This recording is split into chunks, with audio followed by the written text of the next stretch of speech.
Normally, when the social and political order is transgressed, like it happened in the Arab Spring, normally you have some questions that come to the surface.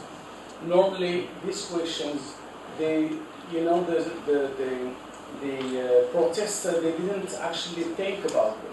You know, most of the protesters went to the Tahrir Square or went to Kasbah in Tunis or maybe in Morocco later on to protest for other reasons. Most of the reasons they were political and social reasons, but they never mean to have like let's say sexual revolution or to free women's body or things of that sort.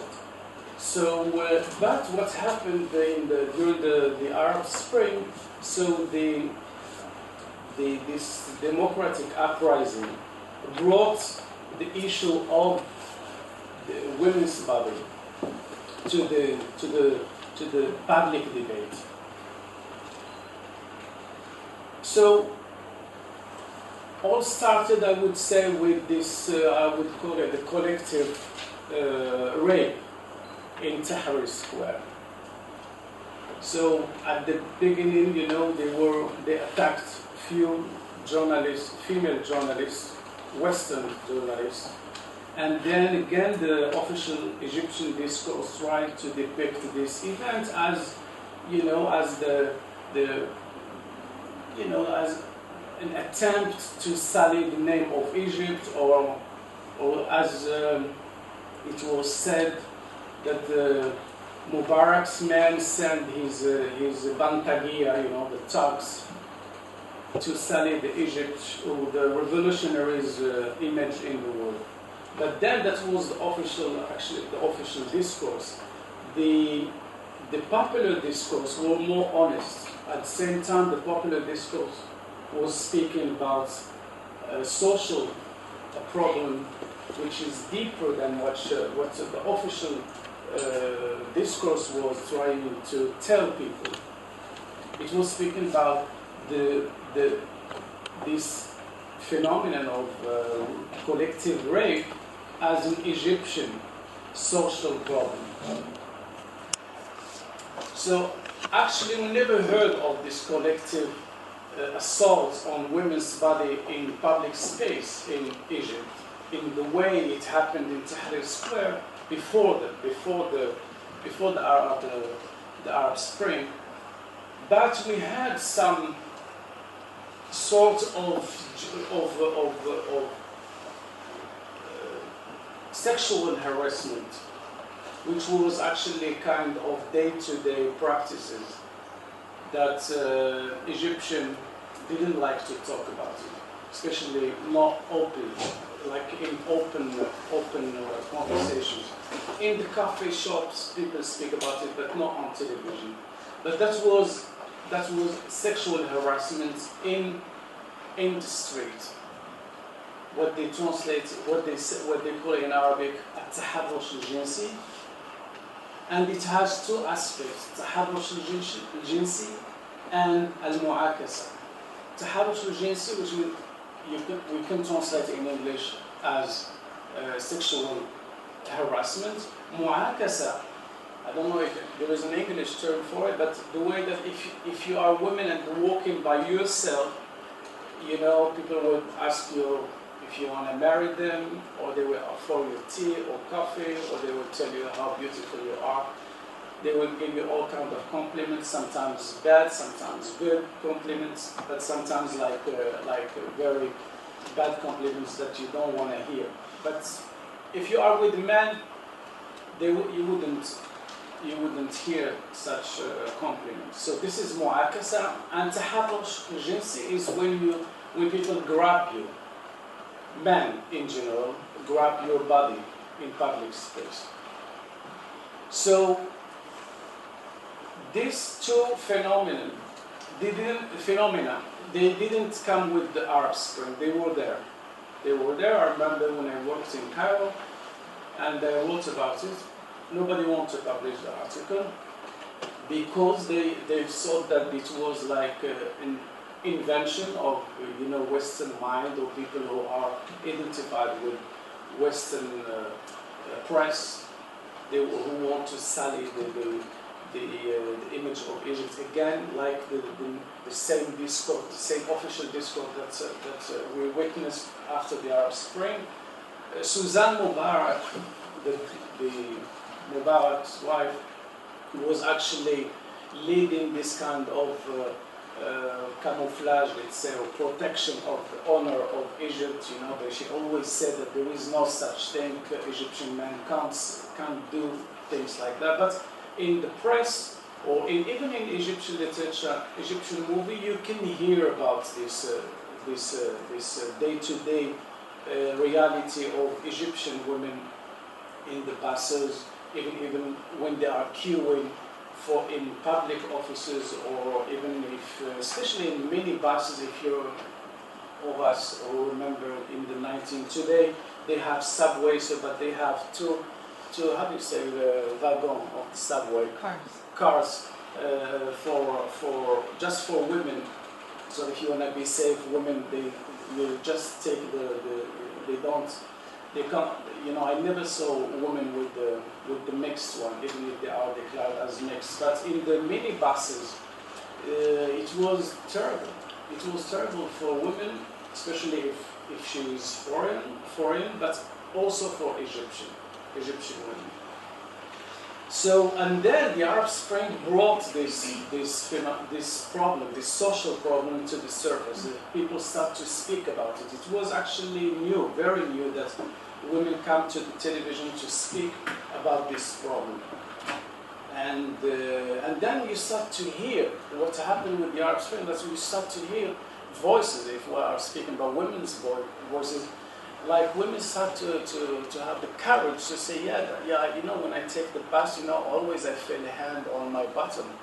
With the language like this, it's you can't hear it before the Arab Spring on the official television in Egypt, because it's shocking, it's vulgar. But women start to speak like this after the Arab Spring. This is like if you are speaking about this shifting of paradigm. So there is something new about it, about the language women describe themselves, or talk about themselves, or describe their body openly on television. So we have this collective array. The other thing that's happened with the Arab Spring is this picture, actually. This picture. Alia al-Mahdi, a young girl, she's eating, and she protested by showing her picture on her blog.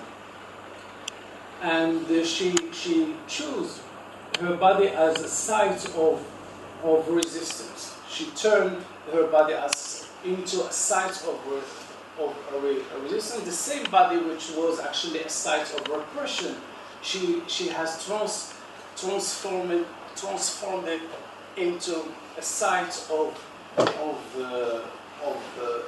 resistance and protest. She came with this picture. She published it.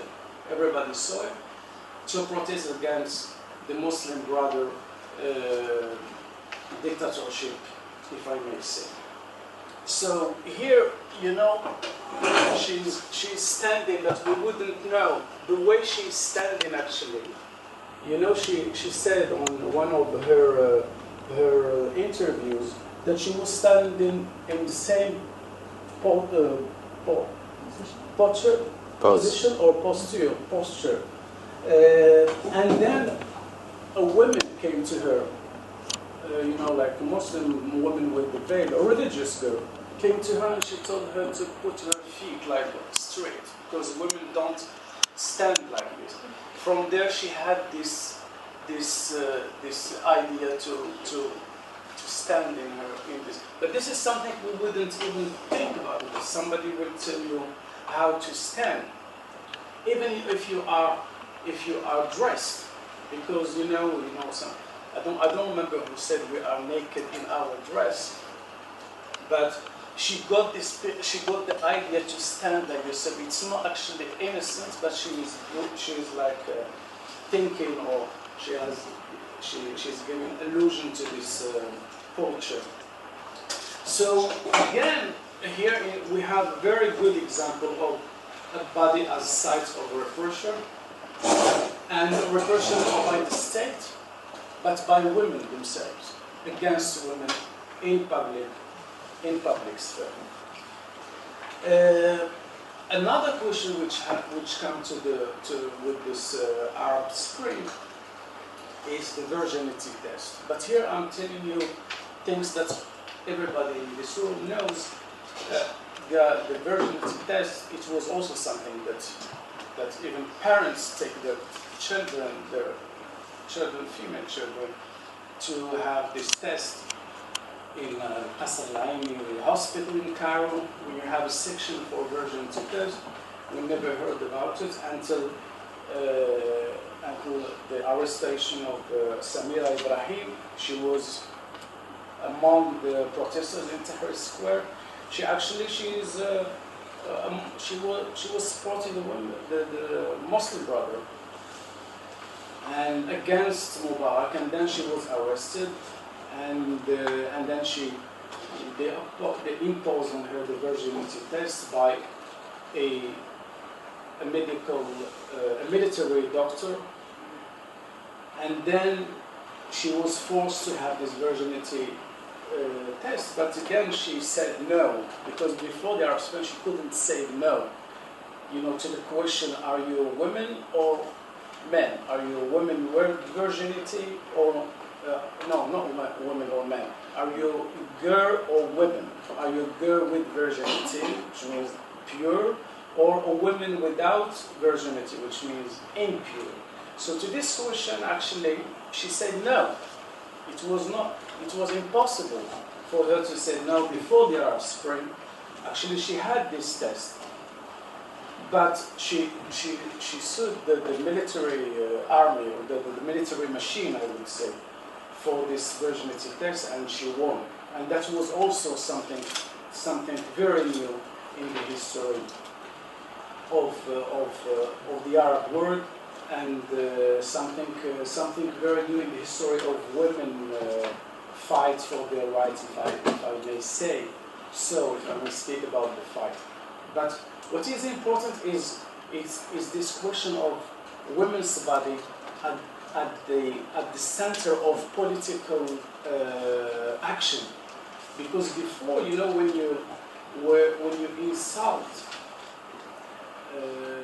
women through her body, it was not a political transgression.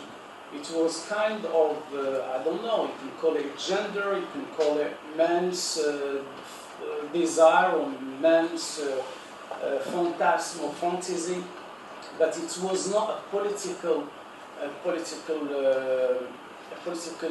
transgression. Today it's not by law, but it's not easy to do it, because it has this connotation of a transgression in political terms. But the question here, what I'm trying to do with you, is a kind of question why women in general, but also men, because we have to be very careful of this dichotomy men-women. When the majority, men in this case, are repressing another minority, women in this case, still the majority it's not easy for the majority, which means men in their body are repressed, and that's why they are repressing women through their bodies. But here I'm going to focus only on women, because we can have another conversation about man's sexuality and man's body and their repression by the apparatus of the state, by the religious dogma, by the official discourse. But then I don't want to do this shift. I want to remain with women at this level. Okay, so So to the question why, you know, there are few answers. I'm not trying to put them all, but I'm not trying to answer anything. But just trying to draw your attention to few things why women is difficult for them in the Arab world, and even of course in other parts of the world. And the first factor is the question of space. The question of space related to the question of gender. In other words, how the space is gendered in the Arab world. How the space is divided. How time also is divided. How the indoors are normally reserved for women, how the outdoors are reserved for men. How women at certain hours, you are not supposed to see them outside in the street after 9 o'clock. I can tell you an example. In Morocco, there was a rape, but it was like televised case, not the rape itself, but it made a lot of noise on television. And the guy who was 17, he was in jail, and he was interviewed, and he said, who told her to go out after 9 o'clock in the evening? Because it was dark. Why she would? So this is what you are shocked to see if you grow up in a region in culture which divides time and space, or in certain way, you will be very shocked to see women walking by herself at 10 o'clock in the evening, or in dark place, or in empty place. So you have this gender, how the space is gendered. You have how the labor is gendered. And this question, you don't ask this question. You don't even pay attention to this question when you are there. It's not all about Islam, but I will come to this question afterwards. But when your mother, for example, teaches you that this is kind of work that man doesn't do, that women can do. But she's in a way, I mean, women here, they are repressing in a way their children, their female children, but they are not the women on purpose, because they are preparing women for their family jobs, and they are preparing their male children for the family job, or for the society needs. So even into their house or into their homes, you will see that women clean dishes, make food, but men wouldn't touch the dishes, wouldn't peel vegetables, and kitchen normally for women, and salon, or the outside, outside the door on the pavement. It's actually for men. Normally the terrace, also the roof, it's a women's space. The question of why the women's body is sexualized, why we should look at it as a sexual object, even as sexual subject's object. This is also a question that you wouldn't ask, but the way in the culture, I'm not blaming the culture, but I'm telling you the practices of how it happened, that it's connected to the honor of men. So virginity here, it's not only women matter, but it's also, sometimes principally it's men's problem. And then you have the women's body is also, it's also in some popular culture is, you know, it's associated with fear of castration, with all kind of nightmare for men to lose their capability to have sex, and you have all the stories and children's stories that people grew up with, and then once you are there, once you are adults, you know, you are trapped into all this, I would say, all these stories. You have all this I would call them cultural and societal practices. They are enveloped and encapsulated by the religious discourse, which it doesn't help, and the official political discourse of the state. And here I would blame the state, because actually they didn't do anything, like neither through sexual education, or, you know, the state has all kind of means to educate. They do when they want, I mean, on the religious subject, for religious issues, but on sexuality, sexual education, they didn't try to go there. Not because they can't do anything or they don't know, but they couldn't touch, they didn't want to touch the most sacred thing, it's the family. So they were always very careful about these questions. Not to touch women's sexuality, not to disconnect it from men's honor, and not to divide the space in a way that women and men will have kind of parity. The state didn't want to do that, because they didn't want to touch the family. And they didn't raise these questions, and they left it like this, a kind of inherency. And even if women and men are, you know, they are mixed in schools, but this mixed doesn't solve anything, because we don't speak about so many things that are taboos, and textbook or television. They don't speak about it. You know, in North Africa, people speak about their sexuality in French. They can't speak about their sexuality in Arabic, because it's very shocking. Even when they practice sex, people speak in French.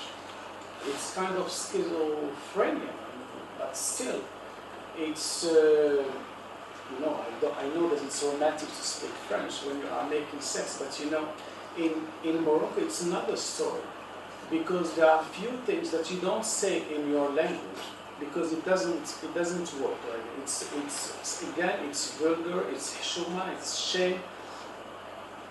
But then I come back to this Arab Spring. What he's doing is actually, if in the public space, it's breaking the barrier of fear. In the intimate space, in private space, it's actually breaking the barrier of shame. And this is very important, that people are not shamed anymore to say, like, all kind of, to speak about their sexuality, to speak sometimes in medical terms, just to hide the you know, the pornographic connotation, if I may say so. They borrow medical terms. But today we are actually witnessing a very important shift that, and then they came. The women came in this picture, so to speak about themselves, to free their bodies, to give themselves this possibility to not, I wouldn't say to fight men, but then, because here in the problem that I didn't want to deal about it is what is the role of man in this, because I don't want to think that the man here is the pressure of the hangman, but they are also victims of the same situation. But the problem that, I mean, in the public space, men are, it's easier for them than women. You know, if you are anthropologist and working like, even in, I wouldn't say a tribe, but big cities, you will see that women wouldn't walk on the pavement when you have a coffee shop where all men are sitting, because, you know, she feels that all of them are watching them, so she will either change her way she's walking, she will walk in a way that she's not very, she wouldn't try to be sensual, let's say. Here I would say that women sometimes adopt the veil as a technique to keep men away. Of course, in the West, it's another story. They adopt the veil as conflicts between Western culture, but this is something else. I'm speaking about cities inside the Arab world. Women also in private space,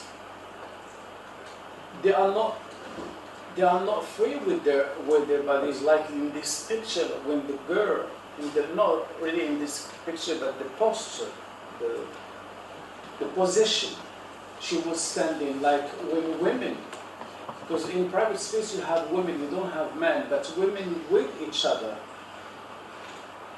are repressing each other in a way that so we don't have excision, like excision in North Africa, but there is another way to repress your daughter's sexuality by telling her, you know, to sit in special position, not to play with her brother, all kind of games that they have some sexual connotations. So you have all these practices which women were not aware of them. But now, you know, I am very happy that people speak about it in television. You know, these practices, people did this, or they practice these practices without thinking of them. And then, because it's not an official class, I would say maybe what I think, or, you know, because not only describing. But I think that this is the right time for women to go the furthest possible and to become somehow chauvinist. You know, chauvinism in this matter would actually maybe be part of the solution. Chauvinism against men. Chauvinism against men, which means to get a kind of negotiation about her body, her sexuality. And you know, in a few days we're going to see another movie about sex strike that women decide to do in kind of village because they don't want to bring water from the source. But this is, I wouldn't give you examples of what I think about how women can be kind of chauvinistic, but Simone de Beauvoir thought that the autonomy of women is in her pocket. In the 60s and 70s, she was right then, and still Simone de Beauvoir can be useful for women in the Arab world, because still their autonomy, economic autonomy, can help them actually say their word and set the tone.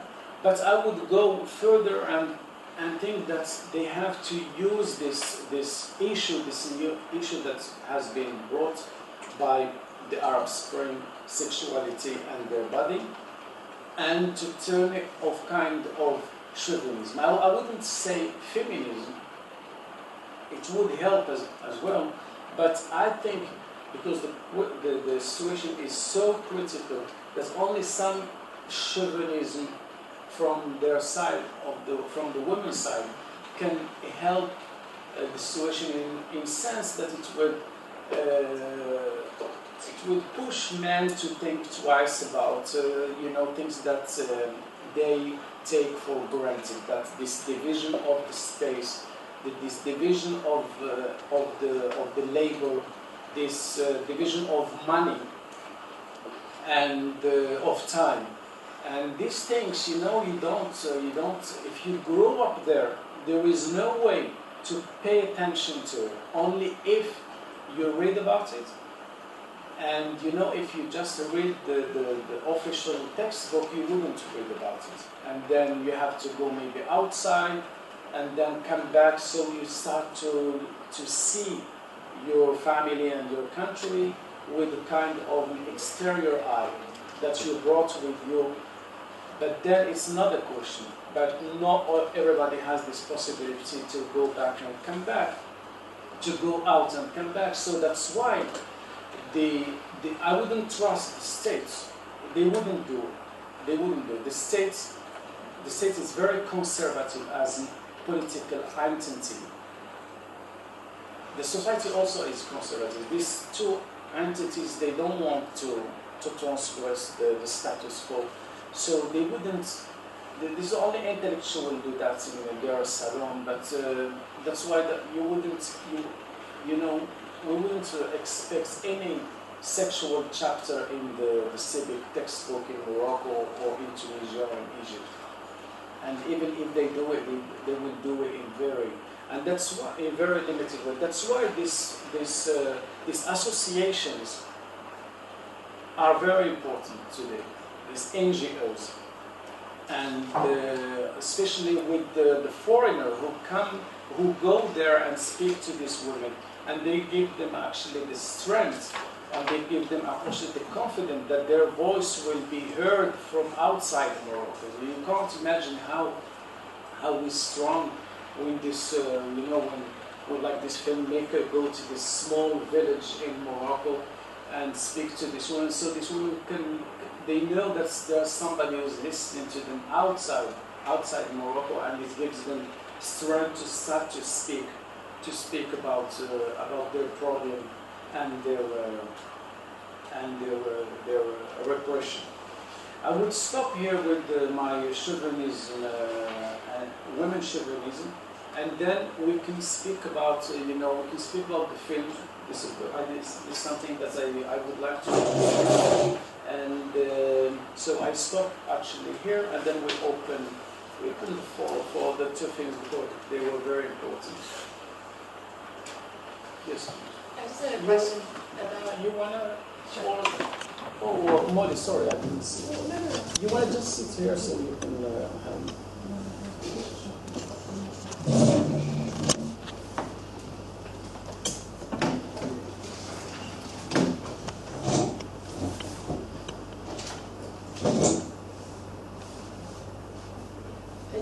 I just had a question about your talk. You mentioned about the gendering of space and time, and that when the girl was raped after 10 p.m., it was because she was out past 9. Yeah. But I'm wondering, and maybe this is beyond the scope, do you think that rape in that sense is used as a form of punishment, or is it used as to whet someone's sexual appetite, or is it to remind the girl that she's in the wrong space or time? Like, what does that statement really indicate? If you could just go a step further. When women were raped in Tahrir Square, actually it was clear that they want to intimidate them, like your place is not here, it's at home. And it was actually for Egyptian men very strange that women are striking in Tahrir Square around the clock. It was something very new. And if you are there at night sitting or sleeping with your friends and the tents, so that's why we heard these stories that these protesters are having sex under this revolutionist tents. That's why Samira Ibrahim she had this test, because they accused her for having sex with the protester under this tent. So the fact that they were there, so that they didn't come to make the revolution, but they come to have sex after hours, things that it was impossible for them before. You know, I don't think that the rapers thought about all this, but you do it in some unconscious way.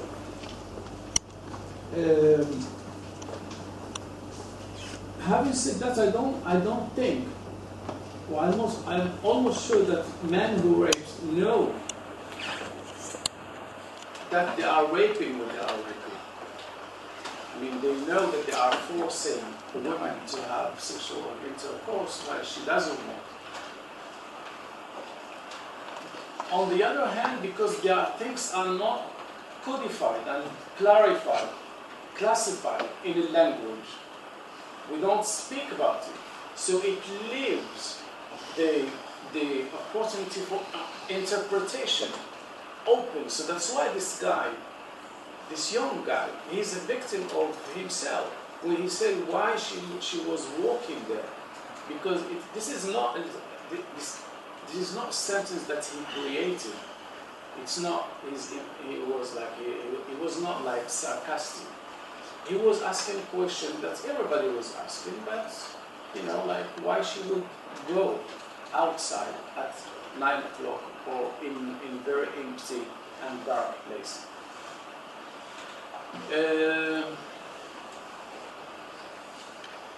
So here the language maybe could help. You know, if you speak about it. You know, when I say language, it means the law and official discourse on television and in families that women can go on their own at night, and it doesn't mean that they are prostitutes,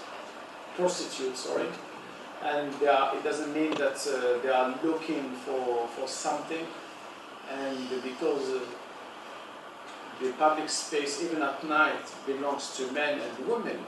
So these sentences are trivial and even banal, but you know, if you don't speak them out, they are not clear.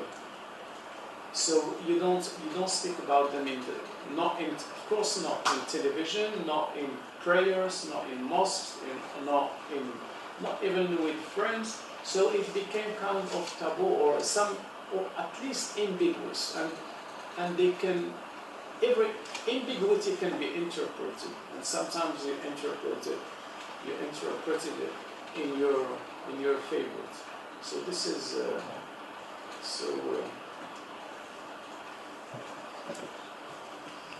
I have a question about the photo that you showed us. It's just a thought. Of course, I understand why a nude photo of a woman would be somewhat of a feminist statement. But that specific photo with the red shoes and like the sexy kind of, I don't know the word in English, but stockings. In an environment where a woman is so, let's say, objectified as a sexual object, isn't that sort of photo playing into the same sort of rhetorica, the same rhetoric or statement? Yeah, I when being so overly like sexual, like if you saw maybe Girls with Lena Dunham, yeah. So she shows a woman's body, which is in a very feminist way, because it's not like the man's fantasy way, and that was such a typical fantasy, like Arabian woman, all sexy, and so I was just thinking about. Okay, so I would go maybe to the fifth factor, which I mentioned about chauvinism. Women chauvinism. Here, actually, she is actually pleading for her right to seduction. You know, women and seduction, sometimes they go together. It doesn't mean that she's a prostitute. I mean, it's her right to stand the way she wants, to wear the way she wants, to feel sexy or seductive without being perceived by men as prostitute. Here putting some words in her mouth, but because I heard her speaking in some interviews. She lives now in Stockholm. She asked for asylum, political asylum. She did. So, but what I want to say here that she's playing here with her sexuality, with the rituals and but still she's going far in the right to seduce.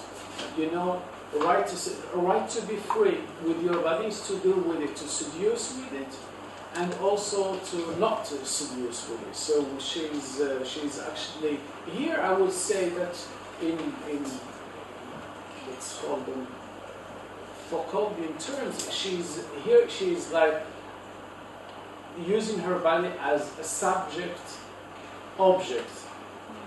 You know, as sexual subject object, but she's actually manipulating the situation. She also have a boyfriend or something? She has. So like in traditional culture, the boyfriend or the husband or the father would disown her or, you know, distance themselves from her boyfriend traditional here, culture.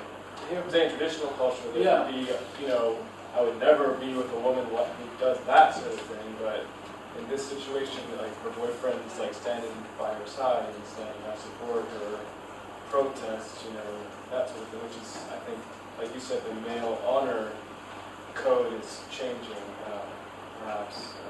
Yeah, so the male or man's honor is actually, with the Arab Spring, is actually there is some, I would call it epistemological rupture. It's happening in the man-made. You know, it's very difficult to conceive the man's honor without connecting it to woman's body, to her virginity.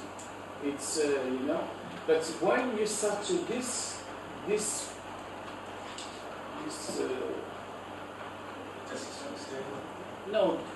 disconnect, but it's not the word disconnect, deconstruct. To deconstruct this idea that women virginity has nothing to do with your honor, and then you put all the sometimes even a religious discourse, but I don't trust again a religious discourse or official discourse in this idea, but I would try more philosophical discourse, maybe feminism, would suit kind of ideas. So it will disconnect actually the idea of men's honor from the virginity of women, or from her body, or from her flesh. It has nothing to do with you, even if you are her boyfriend or her brother or her husband. Then people start to, people are not stupid. When you tell them, look, this is a stupid idea, they start to think about it. I can give you a quick example. A woman who was raped in Tahrir Square. I think her name, I don't recall her name, but actually she speaks she discovered her face on television. She's the first woman to do that. She was raped and she was speaking. She was speaking like everybody. Her father was against, and her mother was for. That she go to television and speak about it. And then, it was like for French television, there was a short movie about her. So she's not only was accepted by the society, but all the women start to say, it's time for us to speak, because you are raped twice when you are raped and you can't show your face to see that. And if you see this short movie on France 24, she is always there with her boyfriend. So, which means that this guy, she was raped, but he's with her and he's going to marry her. It was very important. It was kind of motive coming all the time. So she was raped. It doesn't make her impure, and even her boyfriend didn't make her. He's going to marry her. This is new discourse. This is how you deconstruct this virginity honor, man honor, by practices. When you write text and stuff, it doesn't help. But when there is some case like this, and people speak about it, and So it helps. I have two questions. The first one I wanted to ask about Nawal Saadawi, for instance, and about the first, I think, as a feminist women that started talking in the 60s in Cairo and in Egypt, if you can relate to that. And the second one is about the beauty ideal in the Muslim world, if it's something that people talk about. Because I think that on one hand, they don't really accept the Western world of what is a pretty woman. I know that in Morocco many times, like women eat a lot only so that they can show their bottom through the garabia. So how, if there's anyone relates to it, so how do they relate to it? That's it. So Nawal Saadawi, you saw her, I think, on Tahrir Square. You know, she must be 86 now. Everybody knows Nawal Saadawi. She's a doctor, a medical doctor. I think she was a woman doctor, obstetrician. And but she's known not by her professional, but by her writing about women, or women's body, or women's sexuality. Most of the time, she was on Tahrir Square. Her texts, again, you know, they were more read and known outside Egypt than in Egypt. You know, and even in Egypt, Muslim brother respects her because, you know, she behaves like a man. She speaks, you know, in the face. She can look at you into the face. Women don't look at men into their eyes when they are speaking about them. This is also about chauvinism. If it was a normal class, I wouldn't say that. But you know, I'm telling you like how to break this kind of vicious circle. So you know, if your question is more anthropological sound. You know, so then I would go into the same direction like you, this eye contact. You know, who look at you if you are a man. Only prostitute will look at you into your eyes. Normally, women, they speak to men, they have to look at their shoes to show your respect or to respect themselves, because this is the societal code. So she behaves like that because this is the right way to behave in a given context. So Nawal Saadawi, she was speaking, you know, her texts are, I said, they are known, but, you know, for Egyptian, she was, now she's read again. You know, people read her texts again in the wake of the Arab Spring. And she physically goes sometimes, there are two students of her help her go there. But it will be interesting if Egyptian or in the Arab world start to read her text again with this what's happening now, because the text actually, they didn't speak to the people. They were, you know, they said, you know, she's writing for Westerns about Egyptian society. So Nawal Saadawi will be very interesting if people start to read her again, maybe if they put her in textbook, you know, in the secondary school, high school, in the Arab world, and not only at the university, American university. The beauty ideal in the Arab world also it's problematic because you know it's not codified, it's not defined. It has so many definitions, and the state also doesn't want to touch it, neither by the textbook or so. Today, you know, if you compare Morocco or Egypt, those two countries which I know, to 20 years ago, it's true, like you said, like men prefer women who are labor around, but today, you know, when you speak to young guys, you know, they prefer women very slim, and women they make a lot of efforts to be skinny. So the taste is changing, maybe because of because of internet and because of the Western discourse in magazines and television and then, but still, women, beauty ideals. You are speaking about women or in general? No, I thought about women, but also in general. Yeah. So taste is social construction, and it's constructed by the people who speak about beauty and about things which are beautiful or not beautiful. It's not cultural. It's not transcultural, but sometimes it is. Like the way if like now you see like 20 years ago, if let's say what we call a round girl would walk in Casablanca on streets, you will see on the coffee shops, like all the heads are walking, with her, watching her, but it doesn't happen anymore. Or it happens, but not. But today, maybe the same women wouldn't attract all these men and make them move their heads in one direction, like in tennis match. But what the taste, I said it's social construction. Again, the state doesn't do anything to construct the taste. It leaves it to the society.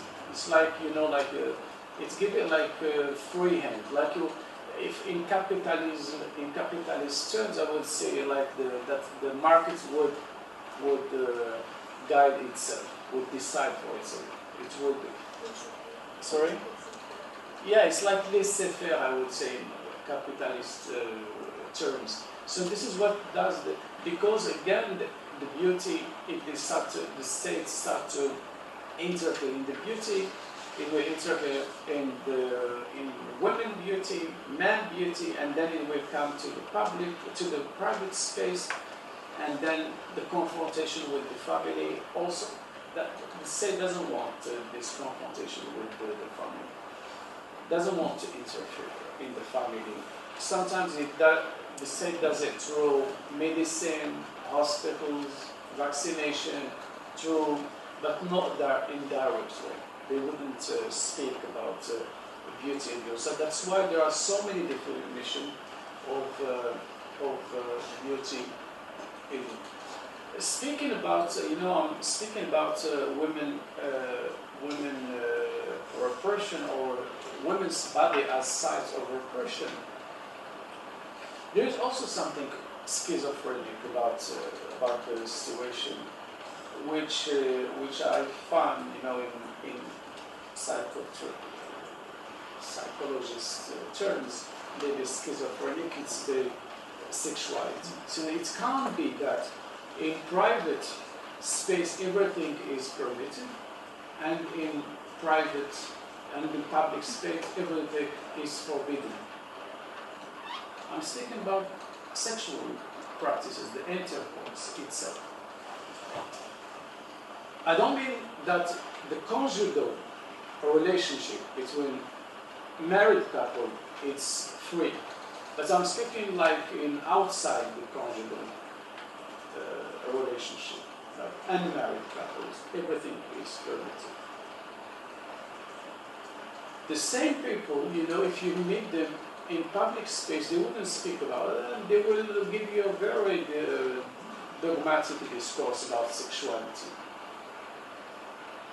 The same man or same woman with her husband or with his wife, they will practice sex in very limited and modest way, because it's conjugal, it's the family, it's the mother, and you wouldn't permit yourself to do things that you do with your girlfriend, with the prostitute.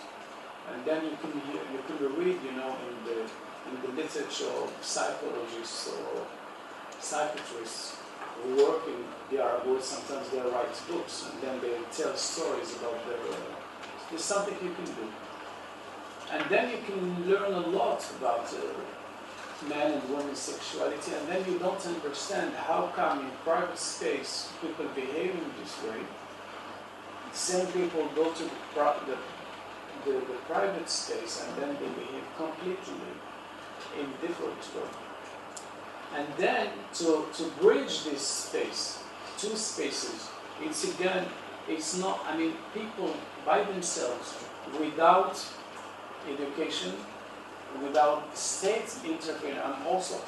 I'm keeping coming back to this state, because I mean, by state, the textbook and the official discourse, and the capability to speak about your sexuality in public space without being, without hurting other people's feelings.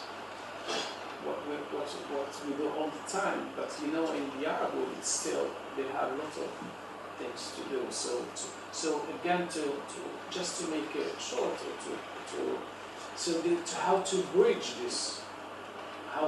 this two, so you can move from them two spaces, being the same person, but without trying to have two masks, So here they play with this mask, and it's actually almost a kind of schizophrenia.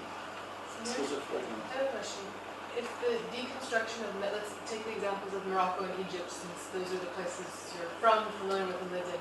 If the deconstruction of man's honor occurs and women start being chauvinists, to use the term that you're using, what happens to society at large? What kind of things start to change? What would we see, in your opinion, in your thoughts? Why would we be working toward this anyway? You heard, now I can speak about these two movies. You see these two movies, you heard this woman speaking.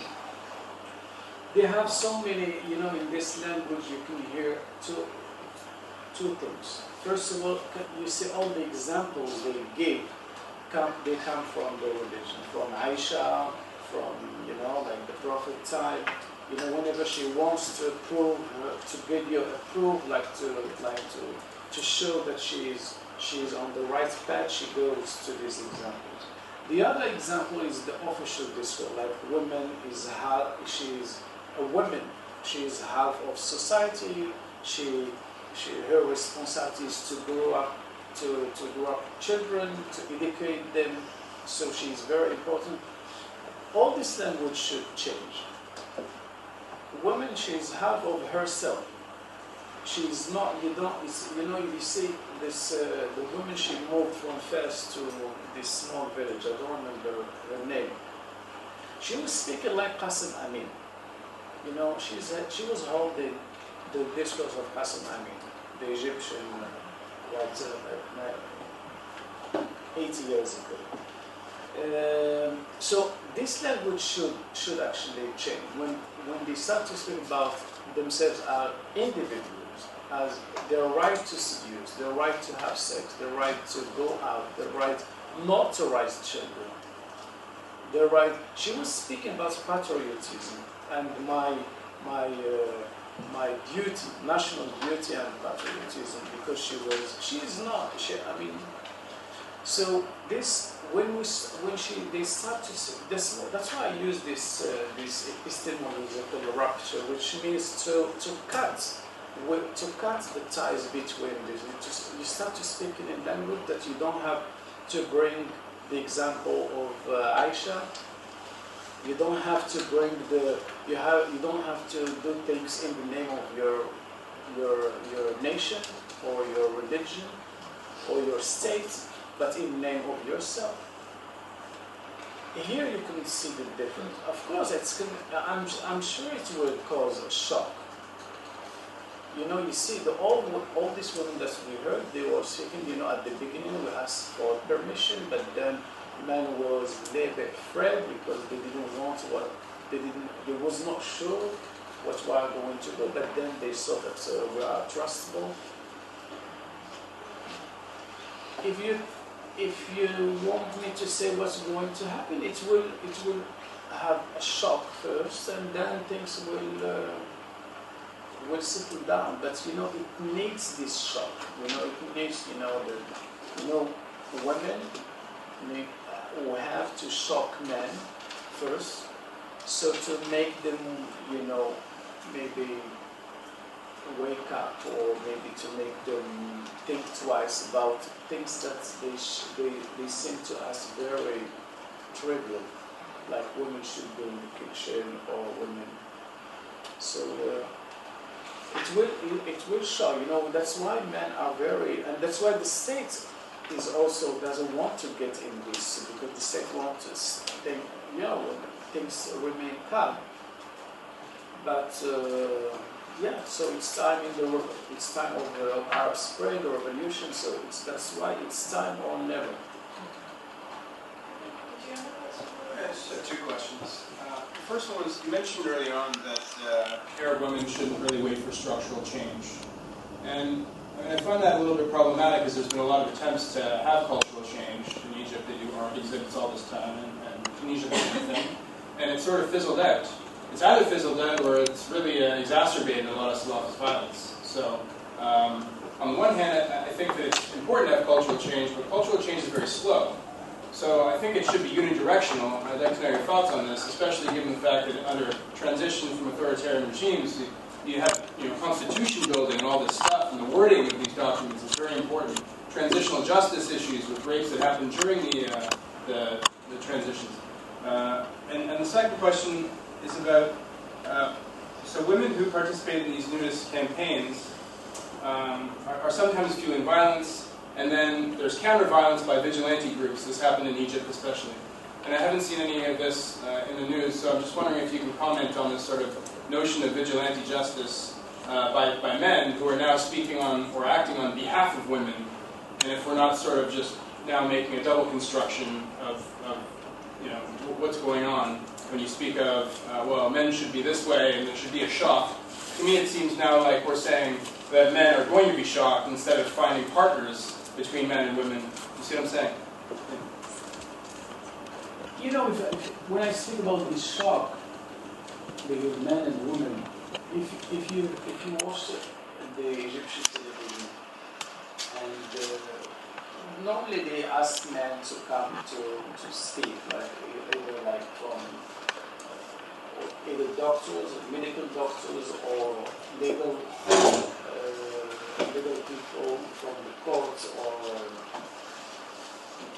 and all these men, sometimes even women, but they represent some institutions, etatic or state institution. To my taste, they speak more or less the same official discourse, very rigid and very logical, and you can't contradict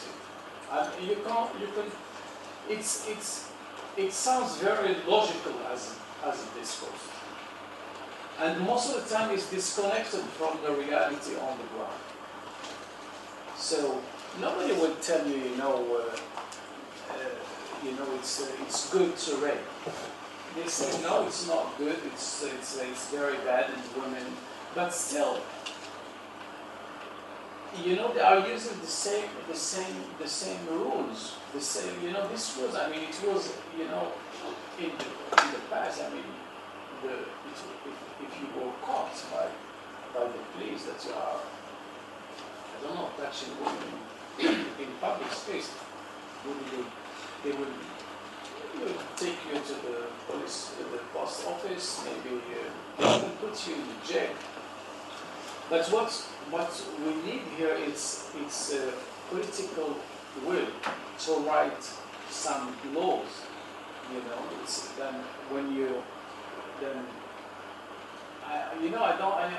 I'm not supposed to bring some ideas to solve the question, but what we hear and what we see on television right now, they are just dealing with this situation, like with women talking about their rape in television, with openly, and men are there and women speaking about it in legal terms, and sometimes in liberal and physical and philosophical terms.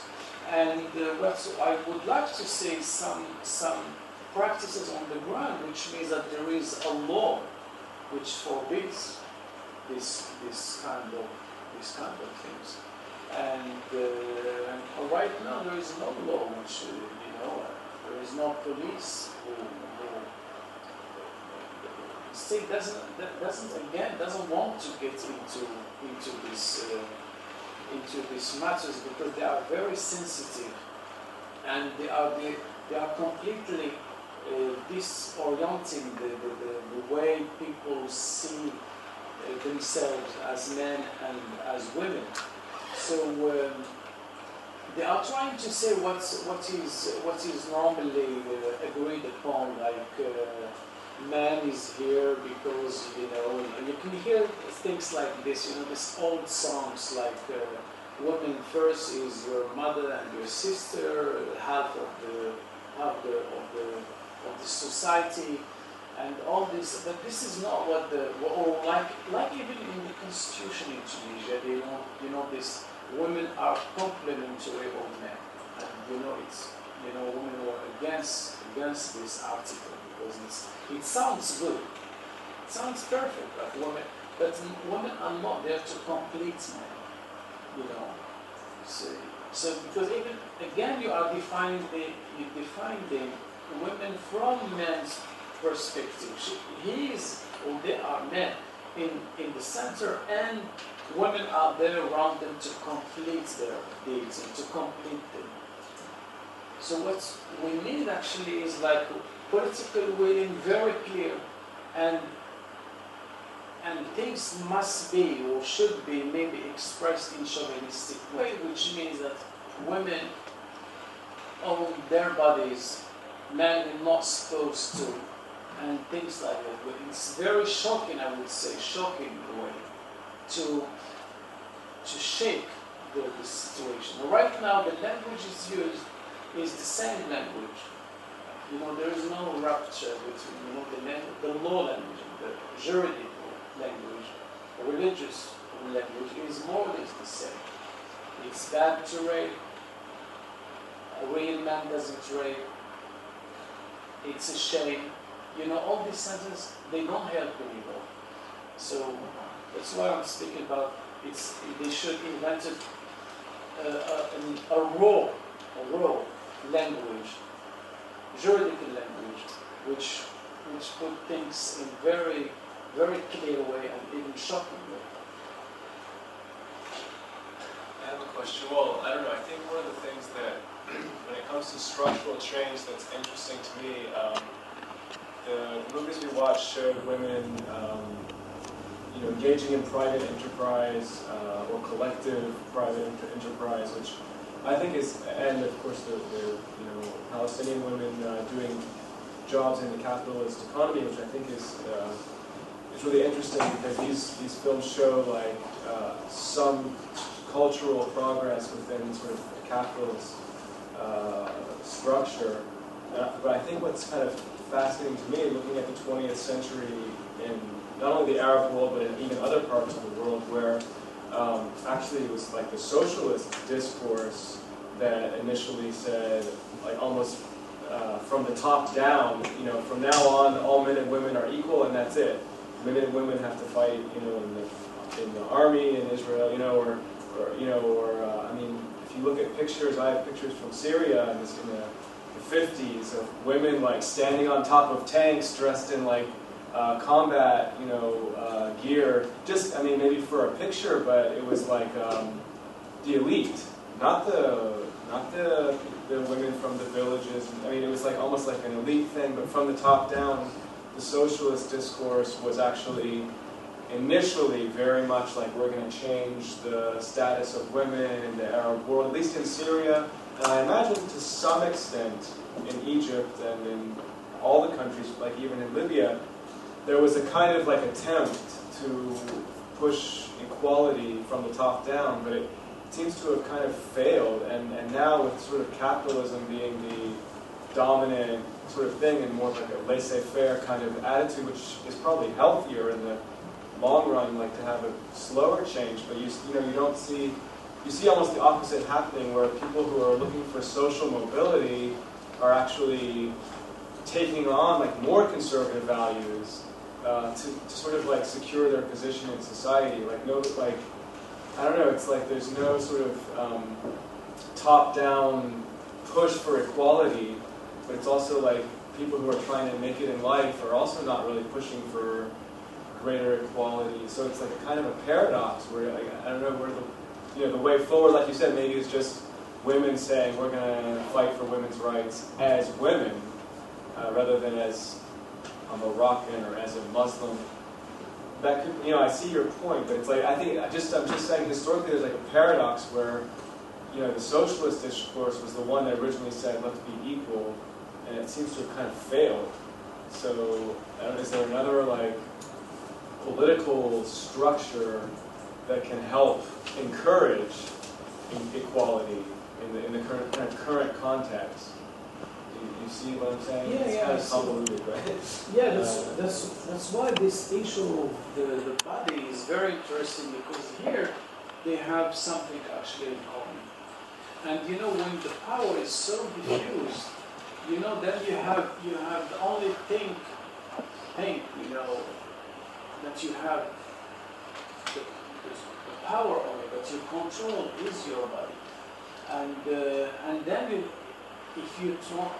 as women, if you transform this sight that you have into a sight and also into a tool of your fight, it may work. It may work much better than if you go to give like a speech somewhere, because this is something very concrete, very political. Body is very political. And you can actually make your voice heard if you play with this size of power. It's the same size of oppression, and you transfer. Right, but what is the like social consequence? I mean, if the only sort of exit from that after you do that is to go to Stockholm, like it's not really going to become like widespread that women in the Arab world who want to just like survive and get a good job or not get a good job, have their husband get a good job or whatever, like are trying to make it a better life for themselves. If they step out and then they have nowhere to go, like socially in their local context, it's like what's the incentive? What's the incentive to do that other than just women's rights, which obviously is a huge incentive in and of itself, but if like you're not going to make your own life personally better, then you would not maybe want to risk your social welfare. Right now women in the Arab world, they are fighting for something which to us from here it seems to be very banal. It's like the right to to kiss in the street, or to hold hands in the street without going to on the bank of the Nile. You can't hold hands on the Talat House street. You have to walk to the water. You see, that's why all these girls and guys are hanging out, with hands in hands. You can see only on the Nile. That's the actually space that tolerated that bodies touch each other. Can I jump in real quick? Sure. Just because I think what you're saying is really interesting, and something that's coming up for me as we're talking, and I realize with women's rights, what happens when the revolution is won? Like that's kind of what I'm thinking. Like even in the United States, rape occurs, domestic violence. These things continue to afflict all societies. So we're trying to reach a point in our human existence where we don't have those things because we make these assumptions that we don't have them, then something is better. There's peace, there's harmony, and those things are very untangible, and we don't even know what the world would look like if those things didn't exist. We never have known. Maybe we will never know. So I think the discussion too, this discourse needs to happen in these societies and all societies when it comes to women. Is what are the goals that we really are trying to attain, and to what end? What is the world that we're trying to see? I don't think these questions have really been answered yet because it's so inconceivable to think that they won't be. But you try not to think about the end game because you have to continue on, because maybe it is impossible. but we do have to strive for these things because it's like it's almost an intuition. Like, no, rape shouldn't be, and a man shouldn't be allowed to be his wife, and a mother shouldn't think that her daughter has to go through some kind of circumcision or something in order to be married. And the idea that a woman should be able to choose for herself, but I still don't think that the question is answered in my mind, and what will this get us in the end? So when you say political... Or if that's the first thing you should be fighting for, you know, I mean... it's hard to say. Maybe like equal pay or equal employment opportunity should be the first battle, and sexual freedom should come like later on the... I don't know. Or they all need to be approached at the same time. I think we're doing this. I mean, I think there has been this huge jump. I think the woman question was very popular at the beginning of the 20th century. Lots of things happened, world wars and things in between that time, so we didn't talk about it. And now women are setting the agenda on the woman question. And I think we're in a really fresh new era still. We don't know what's going to happen yet, but it's something has changed. But there's really no way to know what, maybe the political structure that can manifest this, it doesn't exist yet, because these are new things that's happening. That's some of the things that have been going through my mind. But I think there's a question over there. Do you want to? Well, I wanted to respond, actually. I think that one of the things that you mentioned, that what is this goal that we're going to, or what is this outcome? I think that might get us into, make us run into some problems, because if we look at the body as the site where power is exercised, but also as a site where power can be exercised by the individual that owns that body, then we have to allow that power to be creative. It is creative. That's what power is. In Foucauldian terms, power is creative. You allow yourself to, you gain your identity by being within a society where you're a woman. You have certain identities that you develop, but you resist that thing because not everybody is the same. We all resist it. That's why we're individuals. It's inevitable. So when we look at the final product and we actually want to seek that final product, are we looking for equal education? Are we looking for equal pay or this or that? We're sort of imposing a discourse already on it. And perhaps it's not good to do that. Perhaps we should allow it to run its course itself, to evolve. Because if we learn anything in history, it's been that whenever we try to impose something to something that is developing, we actually end up screwing it up, because that discourse has itself been developed elsewhere through a sort of a natural development itself. Then perhaps us having this sort of concept of equal pay in the West and sort of taking that and imposing it on a sort of a developing and unique society of its own, perhaps we're going to run into some problems. Perhaps we're going to be able, we are actually not helping them. We're imposing an identity on them that we developed ourselves. So maybe we can maybe we shouldn't look at the target, look at the goal. Maybe we can sort of relax and let it run its own. That's what I was saying. But ideally we want to create societies, communities, spaces where the discourse can run on its own. Because yes, maybe we're imposing from the outside, but there's also someone imposing from the inside what shouldn't be talked about, right? So the idea is, how do we create a common space where if you're here, if you're there, we do have a common human experience of repression, oppression, power struggles, dominance, subordinance.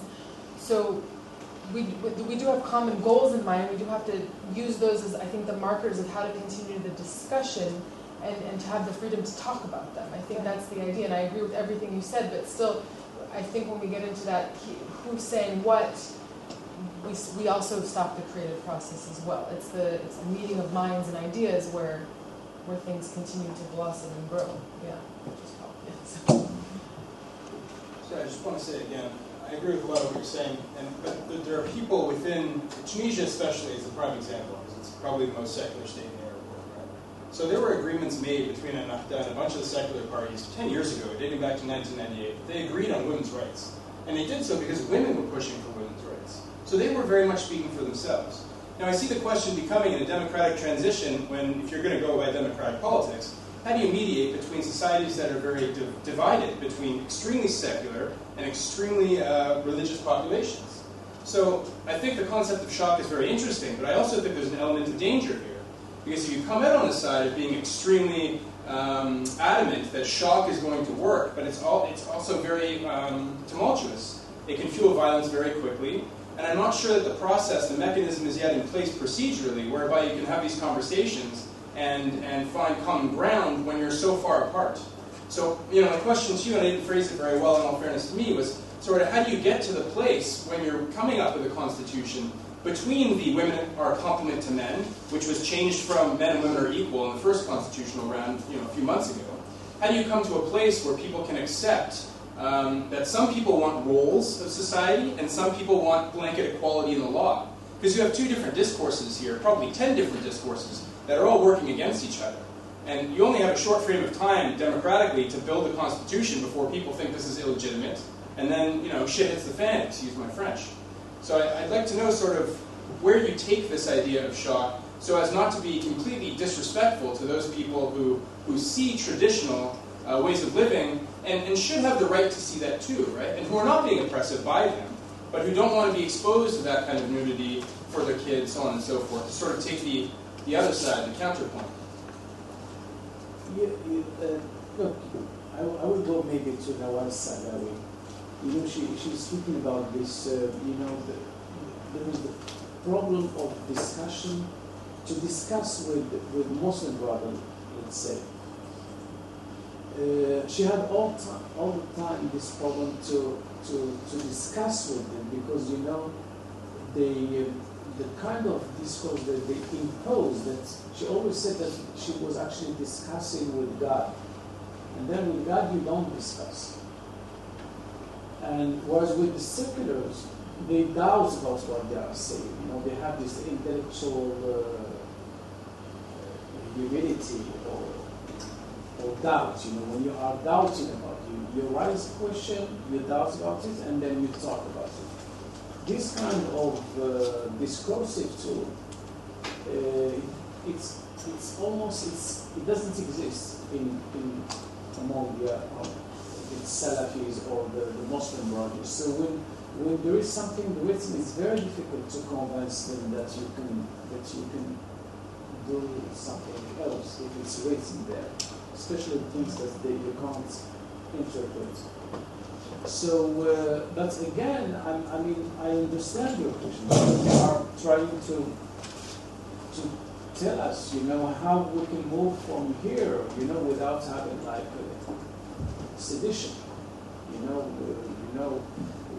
That's why democracy it's a good option. So we can have all this kind of discourses. So they can coexist. But still, I will give one example, which I gave a hint to it, about these people who go out and come back. Most of these who go out, which means leave their societies, go to Europe, and come back, they never come back to where they were before. So which means there is something wrong with where they were before. And if we take women, some men, they can be secular, they go to Europe, they get religious, and they come back. But women, women, it's very interesting. Since if they leave their villages, their families, they go to study in Europe, they come back liberated, sexually liberated. They don't want to live like their mothers. They don't want to have the same language like their mothers. They don't want their husband to tell them what to do. And then you start to wonder why these women, they don't come back and they say, oh, you know what? This the right place for us. It's home, and the right societal frame is what our parents were living in. I don't count one example like this. For men, it's different. But for women, if we are speaking about women and their rights to have their rights on their bodies, once a year they go, especially about those who go to study, but also those who don't go to study. And when they come back, they go through complete metamorphosis. And then we have to ask why. So maybe the Western model is good for women. So I think though that you're still talking about a relatively small elite when you talk about women who have been abroad to Europe or America and come back. I think you're still talking in percentages relatively small. It could have a major impact on the culture, but I'm just thinking out loud here. This is obviously, you couldn't really say this in the Arab world, but there's some, I think, the common discourse between Orthodox Jewish and secular Jewish women in Israeli on how to create laws that are good for both groups of women in Israel is actually kind of interesting, because sometimes, again, like, it goes back to social justice issues as being like the primary issues that are of concern. More before the kind of let's talk about culture, let's talk about how women should get equal pay for equal employment, which I think like ultra-Orthodox women would agree with secular women on that. Like there are certain key issues.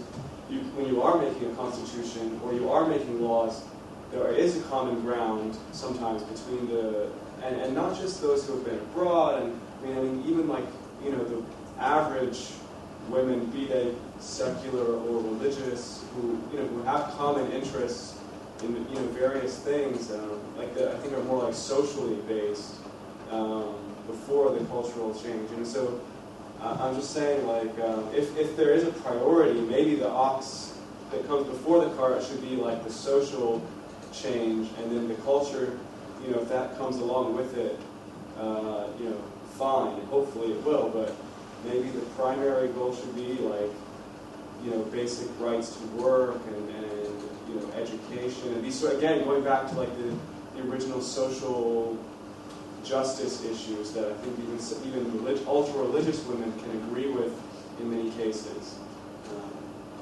Like a common discourse. I mean, it has to be some common discourse, or else, like Matt said, otherwise it's very difficult to create a constitution or a legal code. The states didn't want to touch like the family like because they were scared to actually to hurt these religious people and to push them to revolt, to hurt their feelings and to push them. So they were actually conscious of this problem because they don't want to hurt their feelings. They don't want to shock them. So that's why the states normally they were very secular, but they didn't want to get there because they said the society is conservative and we are going to open the Pandora if we touch this. But now the things I think have changed. So now the state should do things that to disturb the There were revolutions. I mean, World War II was a big change in the States when all of a sudden women were doing all the jobs that men used to do because all the men were fighting. There were radical periods where things changed. I think led to that. I mean, that was 10, 15 years before the so-called sexual revolution. Yeah. I mean, if the States is the model, then I think definitely the social justice, in terms of employment and education, came before the cultural liberation. And the cultural liberation is definitely still in process. Right. Whereas, actually, I mean, if you compare, obviously America isn't perfect, but like there are still women CEOs, and there are women who are, in high positions that you don't see so much in the Arab world. I don't know. No, if we can, if this Arab Spring can create only some kind of enclaves into the society where secular women and secular men can live freely, they can hold hands, they can kiss, without transgressing the social order. It's it's victory. But even this, it doesn't happen. Like the Turkish people now, they are in Taksim Square because they can't kiss anymore. They can't drink alcohol. That's what made people in Arab world leave their countries because this is small things and they are very significant. So if now we have like even small, it's just small space somewhere that you can add, I don't mean small thing by a small space like a bar where you can go and sit there, nobody watch you, but in the public space, then you can actually exercise your physical freedom without hurting the feelings. So that's the problem, that the basic thing is to hurt the other or the Muslim conservative men or women's feelings. Yeah. And if India would solve even just this small problem, it will be a really step for other things to be solved. I don't know. I think that you're still like it's an elite group that wants the right to kiss in public, but it's a very large majority that can't get married because they don't have a job and they can't afford to have an apartment, so they can't so they're like a 35-year-old guy who can't get married and is within he's a conservative Muslim and trying to live within the current framework, and if he could just get married, it would be a lot better for him. But he can't because it's he can't afford to, and I think that is probably a bigger factor than the problem is not only economical,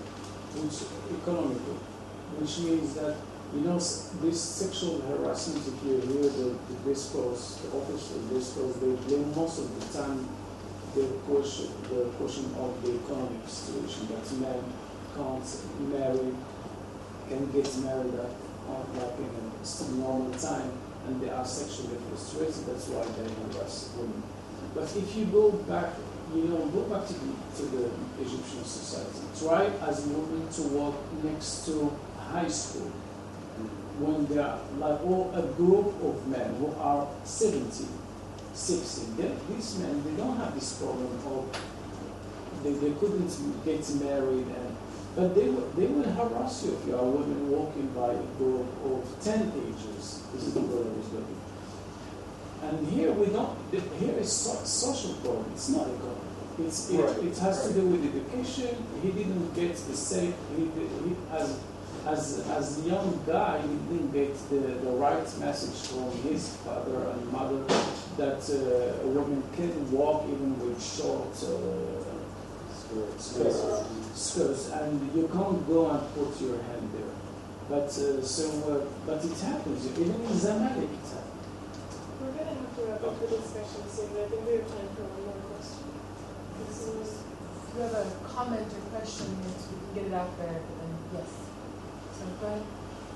Very quickly so that somebody else can go. I think that we were talking about the Arab world and the videos that we saw were really interesting. And we were sort of comparing it to the sexual revolution in the U.S., but what is so interesting is that there's a sexual revolution going on in Iran right now. There was an article on the base titled Erotic Republic in Foreign Policy recently, and basically the norms of gender roles, marriage patterns, all of that has been changing in Iran within the past decade. And I am surprised at how the U.S. seems conservative compared to Iran right now. Like I was there, so I grew up there, so there's a massive change. And so, like perhaps you could see what are the conditions that have allowed that to happen in Iran. Obviously, there's the rise of social media that has allowed that public space. Actually, I would call it social space. Like a private versus public might be too binary. Perhaps there's a social in between that we could talk about. But I just wanted to bring that out and just food for thought. Maybe we could think about it. Yeah, just on the topic of sexual revolution, I thought it was interesting. It just occurred to me that when I was doing interviews in Tunisia with NGO workers and some government people, that they brought up the idea that the economics is so bad in Tunisia, especially following the revolution, that you have men who didn't want to work jobs that they consider beneath them, because they're so educated, but they don't want to be working in menial jobs. So their wives were going to work while they were sitting in bars drinking and thinking that they were talking about politics that could change the world, which I think is a really interesting dynamic that's happening there. And I'm not saying that is a sexual revolution, but I mean, if there was something to bring about a massive structural change, then maybe it could be that the economy gets so bad that gender roles kind of reverse. I don't know if the same's happening in Egypt, but I thought it was interesting, so I thought I'd bring it up. Okay, so just to First of all, thank you, all of you who are still here. I know this was a long discussion, but I think it was a very excellent discussion. Those who survive. Yes, and very meaningful, and I think this gets it to the base of what Women's Voices Now tries to do, which is we've discussed many avenues and pathways to creating change in our societies, and that's the idea, is to always have that open discussion, that space for free expression, because from these interactions then we build on ideas, and you never know who is inspired, who is touched in a certain way, whether it is to fight for equal pay or for rights to the family, or if it is to kiss in public. All of these things are equally important, and I think that no one should ever stop fighting for that. It's about what you believe in, and the idea is that no matter what society we live in, we all would like to have those same rights to be able to speak our minds and to go after the things that we would like to see in our world around us. So I want to thank Samir. We have a little gift for you. No. Yes, of course. We have a Women's Voices Now tote bag for you, and a Women's Voices Now very nicely scented candle. Already? So yes, so these are for you, and we thank you so much give for it being to our my speaker wife. today. Yes, so thank you so much. And again, if you'd like to learn more about Women's Voices Now, please sign up. If you want to contribute to our monthly publication called the W Voice, talk to me. I take submissions. So sexual revolution in Iran, love to talk about that. And hope that you guys will sign up for our newsletter, and hope to see you in the future and other opportunities. So thank you guys so much.